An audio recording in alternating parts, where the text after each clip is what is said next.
Hello, my name's Adrian Goldberg and welcome to the Byline Times podcast. The Byline Times, it's what the papers don't say, what radio doesn't report and what telly doesn't tell you.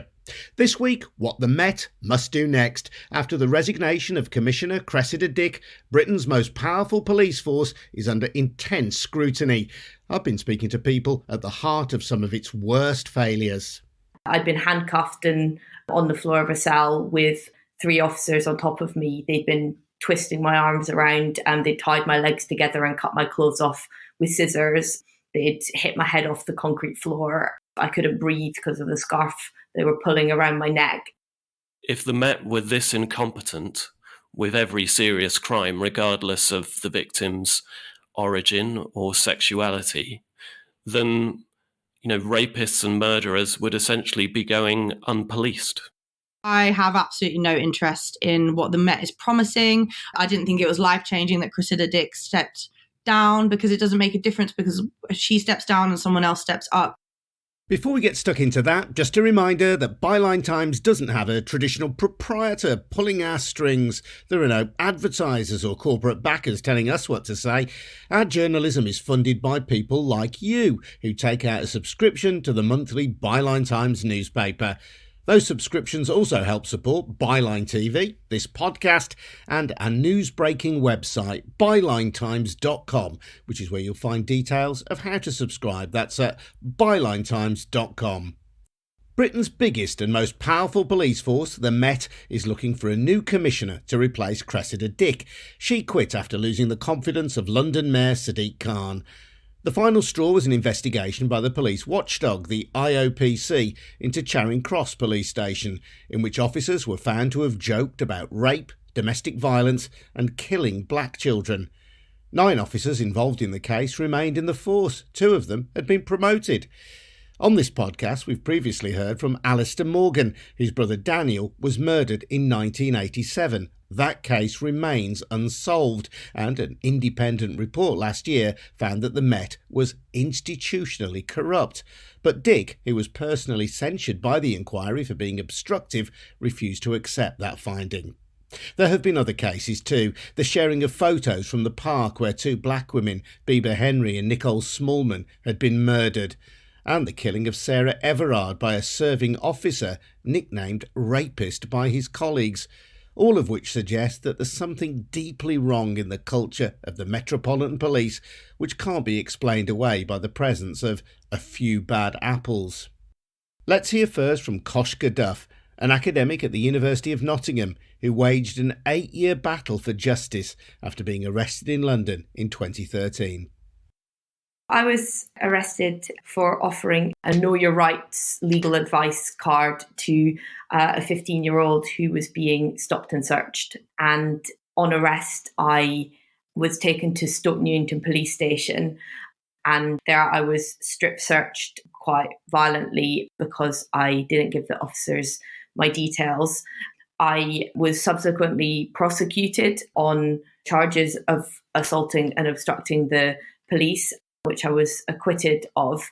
And then I made a complaint against them for my treatment, and that process where they investigated themselves and found that they did nothing wrong, and I had to crowdfund to take a civil action against them. And eventually, just last year, CCTV footage emerged from the police station. They'd kind of sat on it up until that time, despite repeated requests from my lawyers, which showed them using what they themselves have admitted was sexist, derogatory and unacceptable language about me during and immediately after the strip search, including the custody sergeant who ordered the strip search, saying, "Treat her like a terrorist, I don't care," and men and women officers joking about the smell of my underwear and discussing my body hair.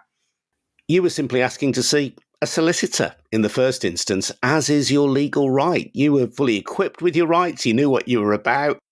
Yeah, well, I think something that what happened to me really shows is how little rights on paper mean when the police are able to operate with the kind of impunity that they have. They get to decide in practice how to apply what guidelines are there or when to kind of throw that rule book out the window and treat someone like a terrorist, as they put it. So, yeah, it really shows the huge gap between the rights that we have on paper and what people who actually experience policing in practice are subjected to. And you were subject to an intimate search, which I guess must have felt pretty demeaning. You were subject to derogatory language. After this incident, how did you feel? Immediately after the strip search, I was in a lot of pain. I'd been handcuffed and on the floor of a cell with 3 officers on top of me. They'd been twisting my arms around and they'd tied my legs together and cut my clothes off with scissors. They'd hit my head off the concrete floor. I couldn't breathe because of the scarf they were pulling around my neck. When they left me on the cell floor after that, I was in shock, I was in pain, and I was relieved to have survived it, because while they were operating with such a sense of impunity, with such a kind of desire to punish, it seemed to me, to punish and humiliate me for sticking up for that young person's rights and for not giving my details, that I really didn't know at the time where it was going to end. It took them 8 years to settle with you. Why the delay? It took them 8 years to admit that they did anything wrong at all in my case, and they only apologised for the language that they used. They continued to defend the strip search itself. What's more surprising is that they ever admitted doing anything wrong at all, because at every stage of the process that I experienced through those 8 years, the systems and institutions that claim to provide accountability just showed again and again that they're completely stacked against anyone trying to make a complaint against the police. So it was years of them kind of investigating themselves, finding, unsurprisingly, that they found themselves completely justified. I had to read statement after statement from officers who just closed ranks, and the institutions that claim to secure accountability, I just experienced them as rubber stamping services for whatever the police did. The reason why I carried on with this case is because of how many people this happens to. Recent FOI figures from my colleague in criminology, Tom Kemp, they show that in the last 5 years, the Met did 172,000 strip searches, over 9,000 of those against children, which shows that this kind of degrading practice is routine. So it took them so long to admit that they did anything wrong, because this is standard practice for them. I have no doubt that the public scrutiny and outcry around misogyny in policing since the murder of Sarah Everard, drawing attention to really institutionalized misogyny and sexual violence in policing.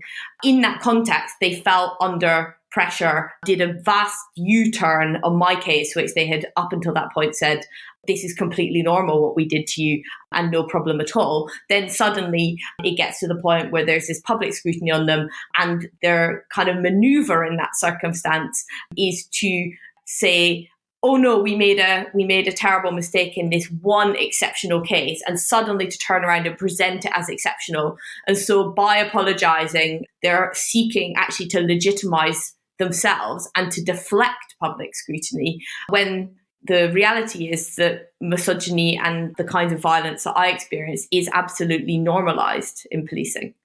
What hope have you got that that situation will change with a new commissioner? A simple change of personnel is not going to help. Misogyny and homophobia were rife and thriving in the force under Cressida Dick's watch.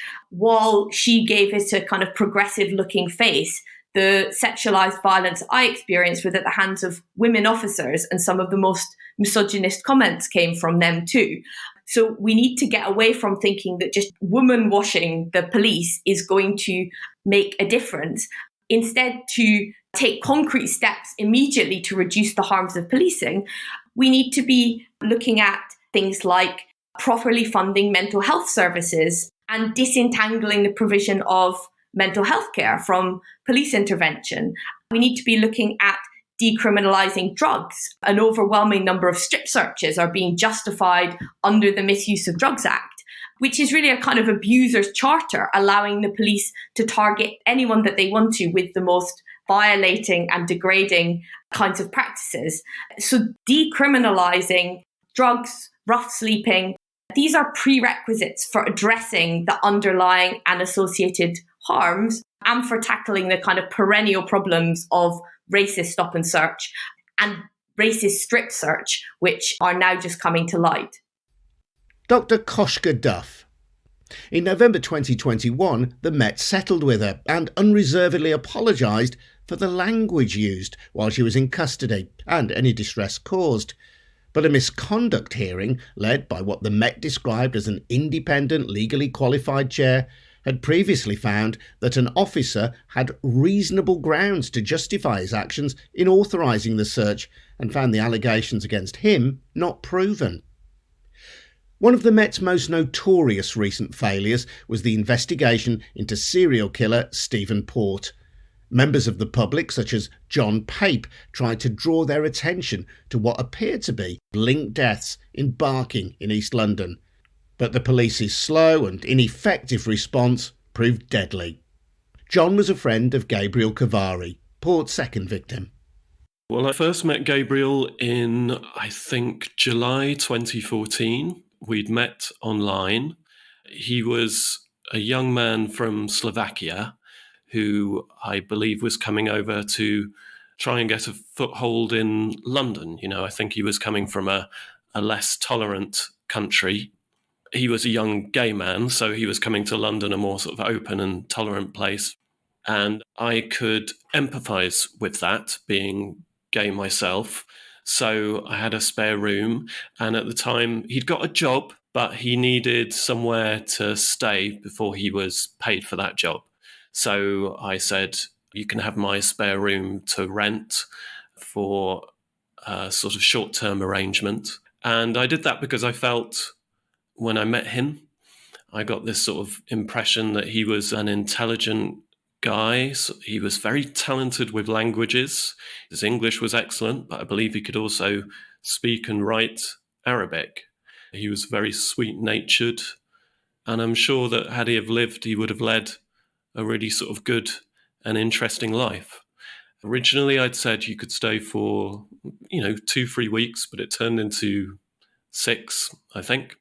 And we got on well, but he was always looking for somewhere more long-term to stay. And after about 6 weeks, he said he'd found somewhere in East London. And I'll always slightly regret not having asked him more questions about that. He moved out the next day after we'd had a last little drink. And I sent a few messages, how's it going in Barking? I think I knew he was going to Barking. I wasn't getting a response. And then 5-6 days later, I think it was 4 police turned up at my door to say that he'd been found dead in a cemetery in Barking. I just went into shock, I think. I just remember telling them everything I knew about Gabriel and his circumstances. They didn't tell me anything. I don't think they knew anything. So the police left, but they hadn't left me with any information.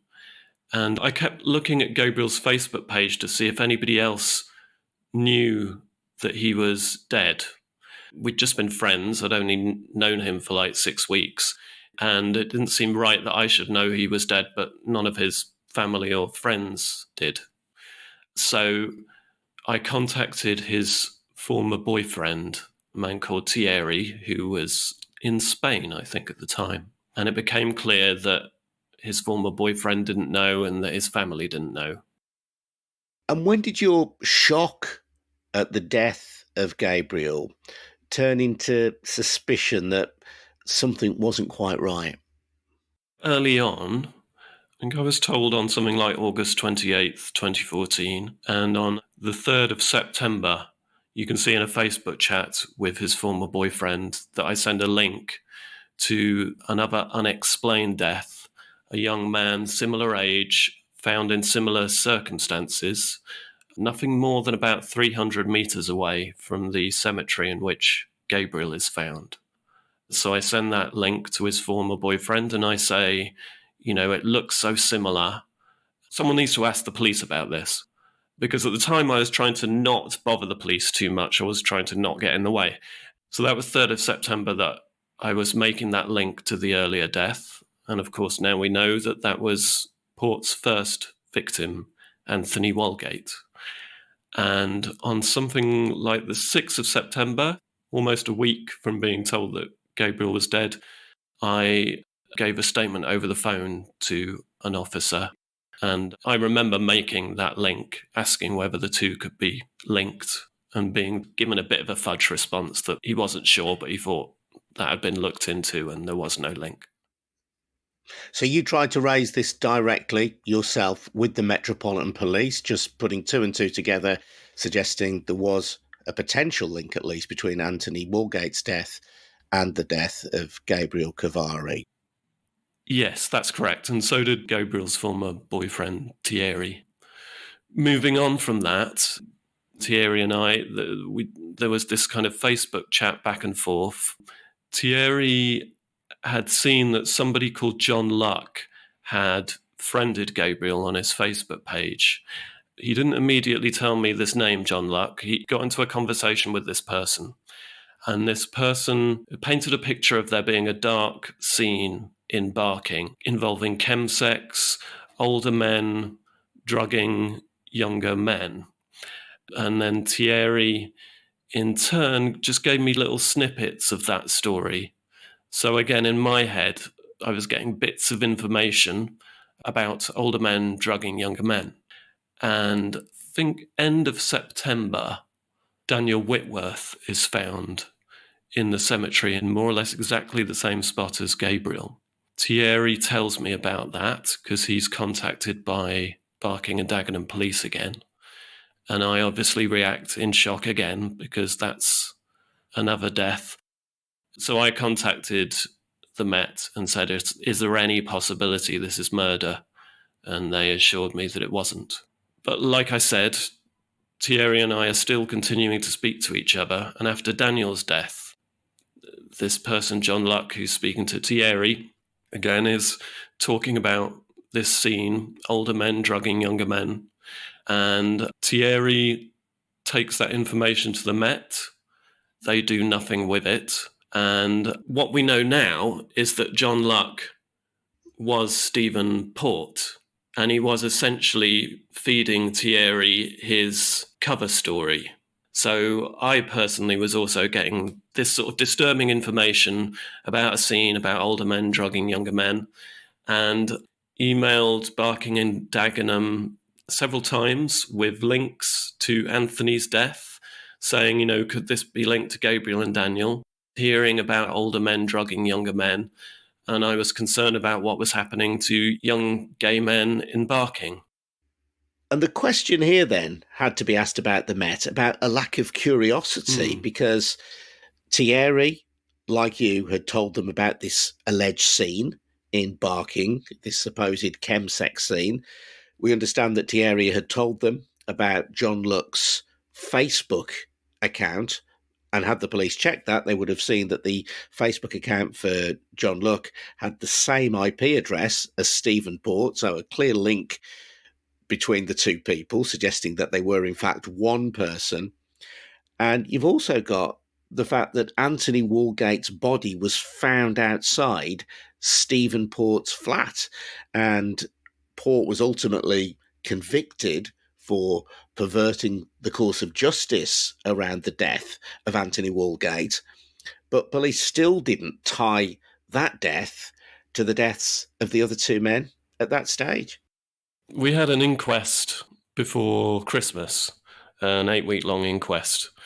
And what was disturbing, really, to me, is the way that they seem to actively just shut down anything that challenged their incorrect assumption that the victims willingly took a known date rape drug.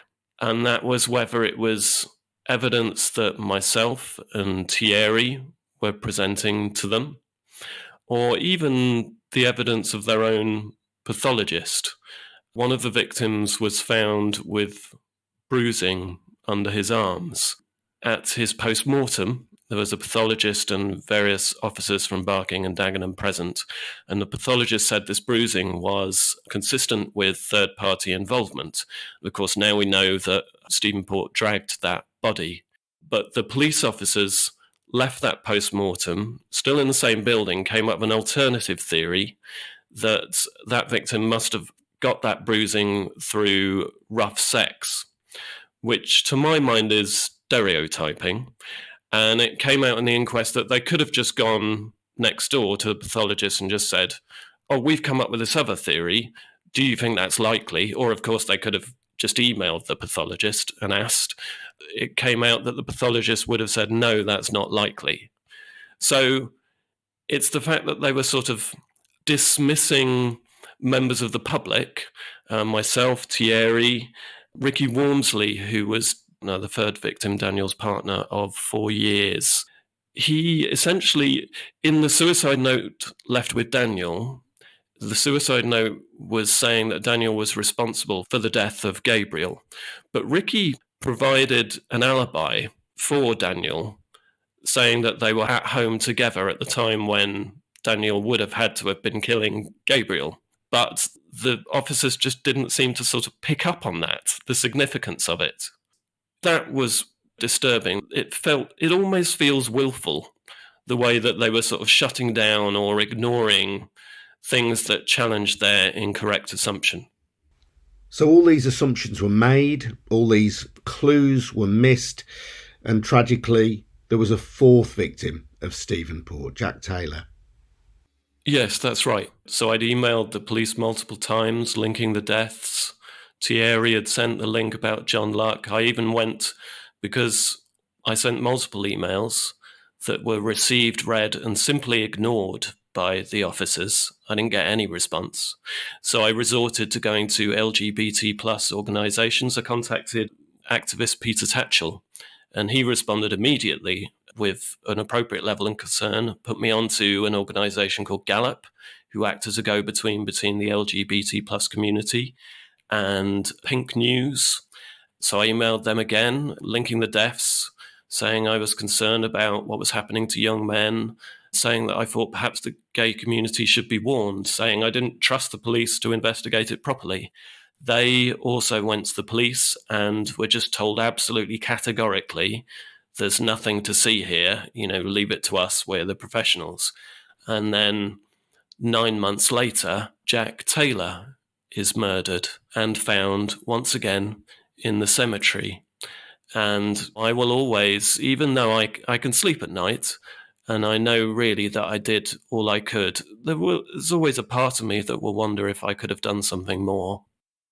Jack Taylor is found in virtually, again, the same spot of the cemetery.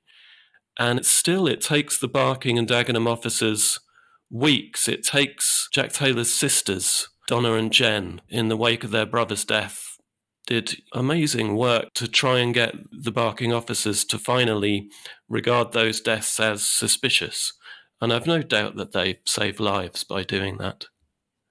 And the inquest into the deaths of the four men revealed that basic policing hadn't been done, that simple evidence gathering, such as examining Port's laptop, testing DNA on bed sheets on which two of the bodies were found, checking the veracity of that suicide note that you've referenced that was found on Mr. Whitworth's body, that hadn't been done. So it's a moot point whether that was incompetent policing or underlying it was a homophobia because the police were determined to say that these deaths had happened in a particular way because that's the kind of behaviour we associate with gay men. Yeah, the sort of evidence of stereotyping, the way that Ricky Wormsley, Daniel's partner, was discriminated against, told he wasn't next of kin, wasn't allowed to see his partner of 4 years' suicide note for about 6 to 9 months, I think. Which we can assume wouldn't happen if they were a straight couple living together. Yeah, precisely. Thierry, Gabriel's former boyfriend of 3 years, was giving them leads on a plate that would have led them direct to Stephen Port. but they didn't even take a statement from him. I feel that's evidence of discrimination. There was assumptions made about the lifestyles of LGBT plus people, ignorance around GHB and chemsex. I'm not going to remember it word for word, but the definition of institutional racism given at the Stephen Lawrence inquiry in the Macpherson report, something like the collective failure of an organisation to provide a professional service to a, paraphrasing, minority group. It can be detected in attitudes and behaviour that amount to discrimination through stereotyping, unwitting prejudice, thoughtlessness, and ignorance. So I think if you co-opt that definition as a definition of institutional homophobia, then I think the Barking and Dagenham investigation ticks every box. And I was asked at the inquest by the Met's own barrister, after I'd given my testimony, would I be willing to concede that incompetence does not necessarily equate to prejudice? And my response was that I felt that the incompetence was on such a kind of a scale, there's so many officers making so many mistakes at different levels, that you have to ask what lies behind that. And I think the answer is prejudice. But I also wouldn't want to take too much away from the fact that in asking that, that's the Met's own barrister. It feels like they're basically saying, we're not prejudiced, we're just incompetent. That's shocking in itself, isn't it? That's a concern to all communities. But I think in an odd counterintuitive way, you almost have to hope that prejudice did play a part in the Port investigation, because if the Met were this incompetent with every serious crime, regardless of the victim's origin or sexuality, then, rapists and murderers would essentially be going unpoliced.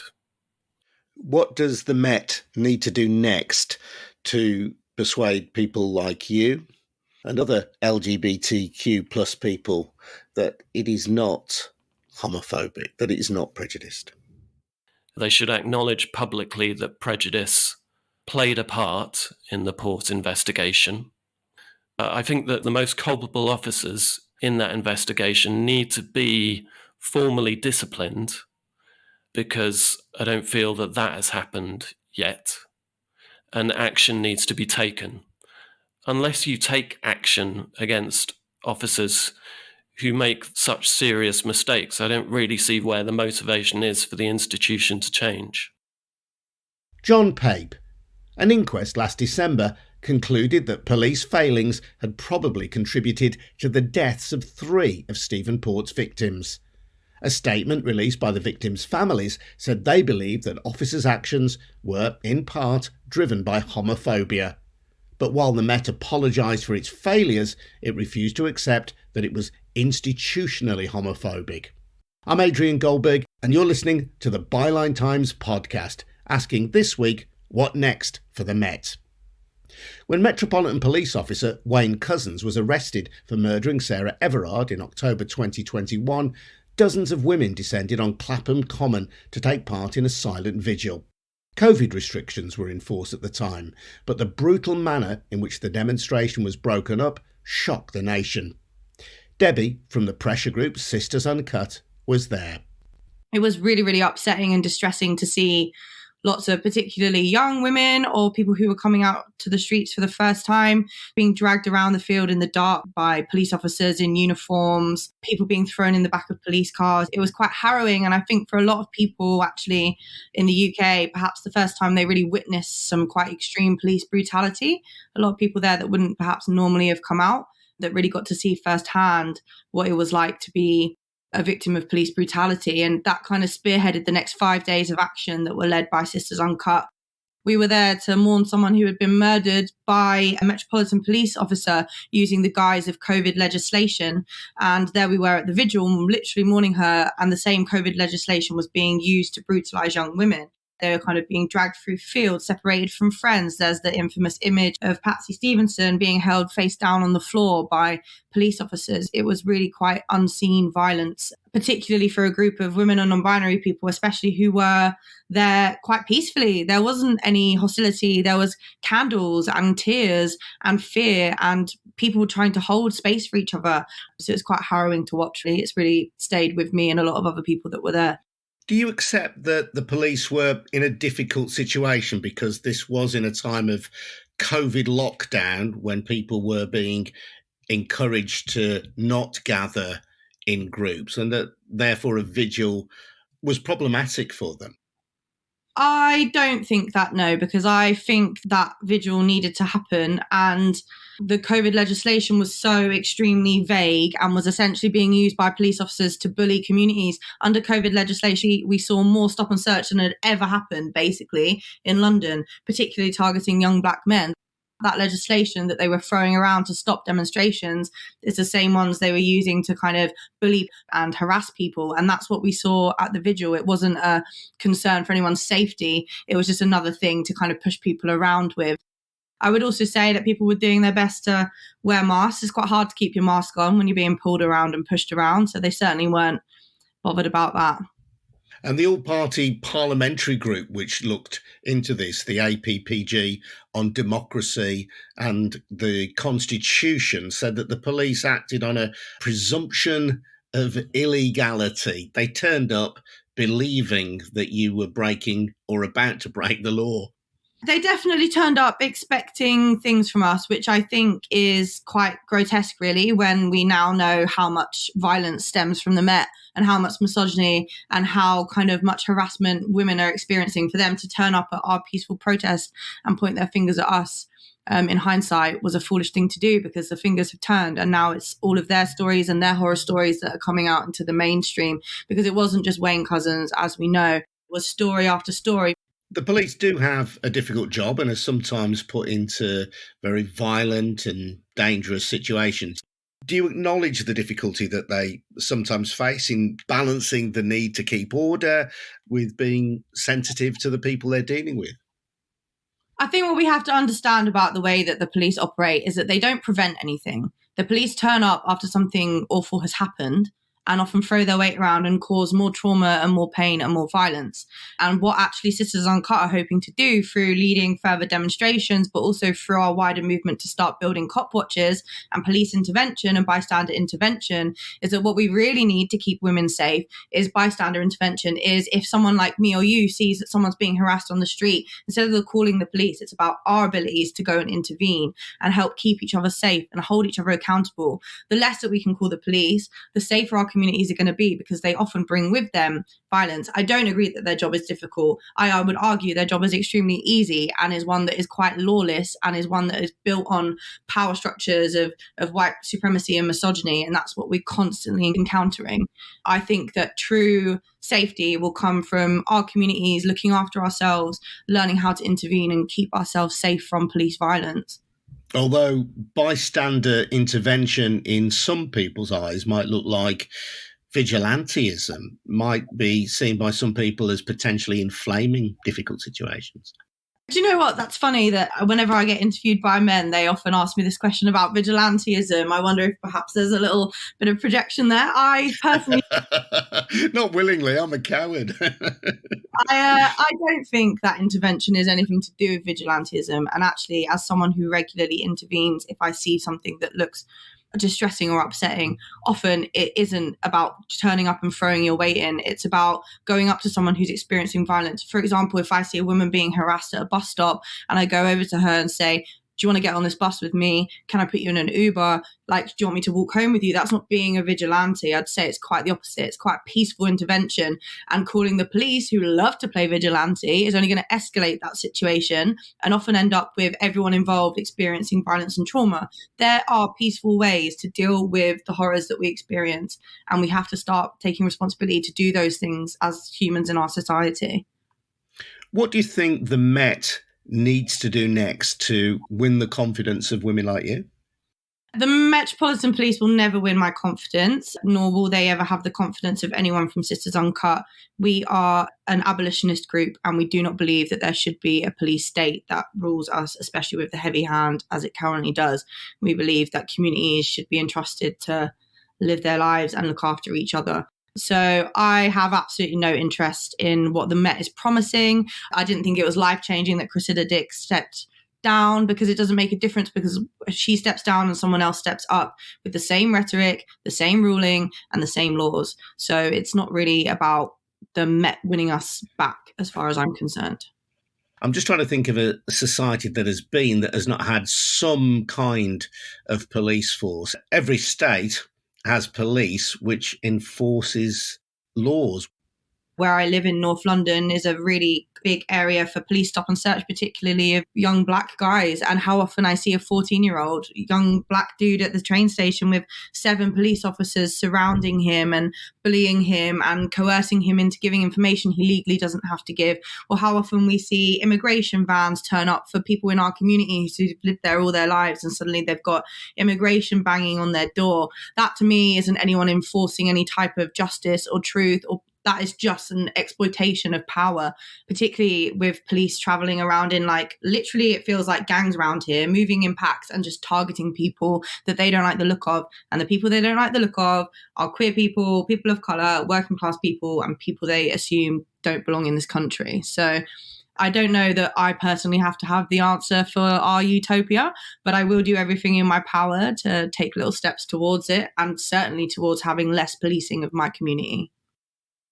That was Debbie from Sisters Uncut. And if you've got any comments on what you've been listening to, do please get in touch. The email is goldbergradio@gmail.com. That's goldbergradio@gmail.com. And if you've enjoyed this podcast, you might also like to listen to us on Byline Radio. Just follow @Byline Radio on Twitter and join us every Monday and Thursday at noon via Twitter Spaces for What the Papers Don't Say. Don't be put off by the technology. It is really simple to have your say. Just follow us on Twitter @Byline Radio and tune in Monday and Thursday at noon. Before we go, I just want to say thank you to Harvey White, who does so much of the legwork behind the scenes producing this podcast, and to everyone who retweets or shares news of the podcast on social media, people like Elizabeth Phillips and Yvonne. We don't have a marketing budget, so everything you can do to spread the word is really appreciated and does make a difference.